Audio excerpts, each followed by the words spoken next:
They really enjoy their experience books. So you've talked to us about, with slightly older children, you really should be looking at what are their interests, and that'll give you an idea in terms of what you might choose in terms of books and stories. Can you give any more tips or strategies if my child is just not interested in book sharing or reading with me? Well, I guess our environment is full of lots of words that we can point out to children, which is the beginning of understanding that words have meaning and that words can be part of a story. Some of the ideas that I thought about when you posed that question to me, Andrew, were things like keeping books around, like we've got books around here with some toys nearby that might relate to the toys, or objects that might relate to the story, and a scarf or a bit of sparkly material that's look a little bit more attractive. I think introducing books at routine times, like bedtime, when you're waiting at the doctor's surgery, when you're waiting at the bus stop, all the sorts of places you can be where children can just have to sit and wait and are expected to maybe look or play with technology. Sit on your phone and have a book. That's my advice. I think that's a really good idea too, isn't it? Yeah. If you are going out with your child, pop a few books into the bag as well. Yeah. Often children will have favourite books that they really enjoy, so just pop the books into your bag. Yeah, or if another idea that I thought about was if your children like music, you could sing a song through a book. I've got one over there called Itsy Bitsy Spider. So using a book to model the song. So he's a really cute spider, this one. So instead of, you can still do the actions, but Incy Wincy Spider climbed up the water spout. Look at his hairy legs. He's very hairy, Andrew. Very hairy. Oh. Yeah. Very scary. Down came the raindrops and washed poor Itsy out. Oh, poor Itsy. So I'm using the song that the child might really enjoy and turning it into a story. And they can relate to that. It's a great idea. Love that idea. Okay, good. And what else did I come up with? Oh, keep trying. If your child won't sit and won't listen, keep trying. Yeah. Model that you like books yourself. Keep looking at different sorts of books. And not necessarily purchase books. I'm a big one for using magazines or pictures and making your own books with recycling with friends and all that sort of stuff. Or, like you said, an experience book, a leaf from the park, a powder pop stick from an ice cream, a ticket stub from catching the bus. If they use ticket stubs anymore. Or have a puppet read the book. So it's not you anymore, it's the puppet. Oh, the puppet's going to read Itsy Spider and change your voice. That's really interesting. Down came the raindrops. Wash poor Itsy out. They're more likely to look at the puppet and be involved in the story because it's animated. I just want to pick up on something you said that I think is really, really important, and that is children need to see their parents enjoy reading. Oh, yeah. And I think it's really interesting because as adults, the main time most of us read is just before we go to sleep. So normally we're in bed, the kids are in bed asleep, and we've got the next half hour before we go to sleep reading in bed. So the children never see us reading. They see us on our iPhones, our iPads, watching TV. But they don't see us reading. And so I think a challenge that I'd like to call out a challenge for parents is every day let your child see you read. Doesn't matter if it's a newspaper, doesn't matter if it's a magazine, doesn't matter what it is reading, that the digital stuff is off and you're actually reading and your children see you doing that.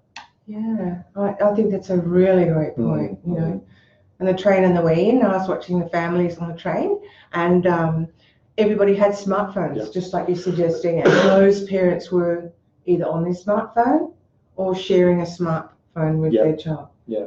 There's a place for that. Sure. Nobody had a book. Yes. Yep. It's amazing, isn't it? Yeah. And we wonder why kids don't enjoy stories. Yeah, exactly. And another thing I really like what you said was leave lots of books out for your children. You know, they may not want to sit with you right at this moment because maybe their mind is somewhere else, or maybe they're a bit fidgety and need a bit of exercise. But leave the books out and they'll come to the books. Exactly. And, you know, before long, they'll be asking you for that same book over and over and over and over again till they can say it word for word. Yeah. And that's really important. So for parents, you may be sick of the book. You may be sick of the story. But if your child's not sick of it, don't be sick of it because they're learning. Totally. So take questions? Yeah, we'll take some questions. Okay, thank you. Thank you, Jan. So there's just a question from the audience. You said earlier about following the child's interest when you're choosing a book. So the question is, when the child is really young, say 1-year-old, and we're not sure what his interest is yet, what type of books would you suggest, like it would be good to start with? I would suggest books that are around familiar things. The animals, food, objects that they enjoy, balls, trains, trucks, so vehicles. I'm sure you've got 1,000 more suggestions above that. Have you, Andrew? Oh, look, I think you can't go past the flat books and the peekaboo books because, you know, even a 6-month-old will build that anticipation once they understand that part of the book can move. But I think what's really important is not so much what you read, is how you read it. And Jan's given us some really brilliant examples of how animated she is. You know, a 6-month-old is going to love watching your face. They'll look at the book, but they're going to watch you as well. That's right. And they're loving hearing your voice because your voice is getting loud and it's getting soft and it's getting big. So I think that, you know, probably what I'd say to parents is throw away the inhibitions. That's a good point. Throw them away because little children love all that sort of stuff. They do. And you can do it in the privacy of your own home if you're not in your public spaces with the faces, you know. But I'm with you. It is losing your inhibitions, being able to animate in a way that a child smiles at. You know, they're kind of they're playing with me. This is fun. Even up to 4 and 5-year-olds. Oh, they love that. You know, they still love all that animation. So it's not just for the babies. Oh, that's true. That's very true. Especially with that fantasy aspect that we can start introducing there, and you know, scary people in caves, and you know, things like imagine what's going to happen next, and you know, what's a pirate? You know, that's right. Exactly. Because as we said, even if the child doesn't have the language, they'll get a lot of the information from the way you present it. That's right. We've got another question, if that's all right. So what are your thoughts on digital books? Because there are a lot of books that can be found online these days. Is there a benefit with printed hard copy books compared to digital books? Very good question. Good question, but you can't physically turn the page of a digital book. That's going to be my first comment. I think experiences with the book as a solid 3-dimensional object has great benefits, firstly, and the introduction of a digital book, such as what comes to mind? Moo Ba La La La, where all the animals are animated. Once the child knows the story and can actually swipe across the cow or the pig and make that animal move, and it makes a sound, fantastic interaction. But it doesn't promote the interaction between the two people, that closeness I spoke of when we first started talking. And building a relationship with your child is so important. So, you know, there's two sides to this. Whilst I can appreciate there's some fantastic apps, story apps, and yes, I do use them. Never under 2 years though. I'll put that down. For listening purposes, to listen to recorded voices, Andrew knows, is a much higher skill. But in all honesty, go with the real thing, and then project it forward later on once they're really familiar with it. And I think if you do that and move on to digital books at a later age, they're going to appreciate both. Totally. Yeah, totally. So another question would be, if you have siblings, so how do you involve other kids during that book sharing?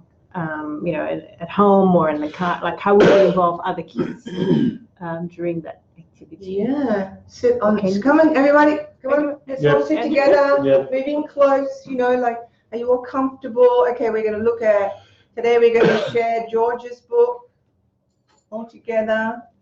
Okay, and we can all have turns in talking about George. If you've got an older child or a baby on this side, give baby something to hold. You can hold the snake. You can hold George's hand. So involving them on a different level to the actual text, which you don't have to stick to anyway. But it's your turn to talk now. It's my turn to talk. Oh, listen. Yeah, you can have it. Yeah, that's how I would do it, and do it. And I think another thing there too is, depending on, if you have an older sibling, they can share the story with the child. I've got one of my little 1-year-olds that I work with, and her 6-year-old brother has memorized all these stories. And so he has the book. He's not actually reading all the words at the moment, but he remembers the story. And his little sister just adores it. Yeah, because she's the same size, or kind of the same size. Like in terms of she's a child. Yeah, that's right. So if they can share the storytelling. And sometimes if I've got an older child who wants to read it and I'm not wanting that to happen, I'm wanting everybody to learn language, I'll cover the words. Yeah. So I've got the words covered, so we're just focusing on the illustration. Yeah. Rather than the actual. I think that's a good point that I've just made for myself, is the text doesn't matter. No. Yeah. I think I said that before, but it's really important to emphasize that you can go anywhere with the book. You don't need to stick to the words. That's right. And I think there's a restrictive process in that you're not free to be yourself. Yeah. And I think, children sort of, they're getting 2-3-year-olds, they're going to direct you to what they're interested in, because they're going to start pointing to certain things with the pictures. So that's, again, forget the words. Yeah. Whatever they're interested in, whatever they're pointing to, so just make the story up. That's exactly right. That's exactly right. Cool. More questions? No questions just now, but curious to hear from Andrew. I think you picked that there are some activities in Spokle app that talks about book sharing. Do you want to tell us a little bit more about that? Sure. So in our Little Penguin and Adelaide programs of our Spokle app, we do have a bunch of activities and exercises around book sharing. So we kind of guide you in terms of how you'd want to do that, very much like what Jan's been talking about today. So go into Little Penguin and Adelaide and have a look at those programs for book sharing. Jan, do you have any words of wisdom before we wrap up? Have fun. Yeah, indeed. Yeah, have fun. So again, I want to thank everyone for joining us today. It's been an absolute pleasure. I want to thank Jan for making the time to come and share her words of wisdom around reading, sharing books. So enjoy the rest of your Saturday and the rest of your weekend, and we will see you next month for another live Facebook from Spokle. Remember, stop, look, listen, acknowledge what your child is doing. You can do that during story time. We're just wrapping up, but we had questions from someone. No problem. In Philippines. Hello. Hi. So what do you suggest I do with my son who just like tapping the books and not really reading it? Or so I think. Thanks. How old is the child? Do we know? We don't know how old the child is. If that's your question, are you able to just type in how old your child is? It makes a big difference. Yeah, it does. Yeah. Okay. So this is Ryan. Yeah. She's yes. Let's see if she replies. But so as she's replying, I might just for some little children who are little, they do just want to grab it. Exactly. So you can actually hold it at arm's length, but where they can see it. Yeah. But as Jan said, have good solid books that they can hold on to. So apparently Rin's child is He's 5. 5. He's 5. And So he likes to tap on the books as opposed to reading. What do you suggest I can do with my son? He just likes tapping the books and not really reading it. So what can we do to interest him in he likes sharing? tapping the book. So yeah, my mind's working towards does he want the story told in a different way? Could we engage him, through a puppet or through not utilizing the actual text, but utilizing questions or what would you do if you were that boy? Or you had an ice cream last week. Can you remember who bought that ice cream? So it's about more about a picture talk rather than a book. And I think too, there's a colleague of mine used to say, "Who's driving the bus?" And he meant by that, sometimes the parent is the one who's responsible for the book. At other times, the child could be responsible for the book. So you're virtually saying, I'm going to hold the book. I'm in charge at the moment. And this is, we're going to look at this together. And gently down goes your hand. Show me the. And in one page just might be enough to redirect the behavior momentarily. Say, I really like the way you were able to listen to that with your hands still. So encouraging at the same time. I don't know if that's any help. I think what you just said, I think the positive reinforcement of the behavior you want him to do. So when he is listening to the story or sharing the story, as Jan said, that positive reinforcement. Let's just call him Adam. Adam, I love the way that you're listening and sharing the story right now. Thank you. I really love it when we share the story together. And so ignore when he's tapping, because you don't want to reinforce that behavior. Reinforce the behavior that you want. But I also like what you said, which was try and draw the story into his world. So try and think of things in the story that might connect to his life. That way he might feel a little more connected to the actual experience. Great. Thank you. I think that's it. We don't have any more questions. So any final tips? I know you've already wrapped up, and then I don't know. We'll wrap up again. Okay. So I think, as Jan said, really it's about you enjoying the experience being with your child. So I think that's what book sharing is really all about. I think what's important is take the time to really be present. So don't do it while you're cooking. Don't have the phone on. Don't have the TV on. So I guess what we're saying is try not to be distracted, to have that time to be present for when your story is. And if you've looked at Jan and seen her expressions and the way she really makes the story come alive, then kids, it's going to be hard for them not to be interested. So all the best with your book sharing. Again, we'll say goodbye. Enjoy the rest of the weekend. See you next month for our Facebook webinar live. Bye for now.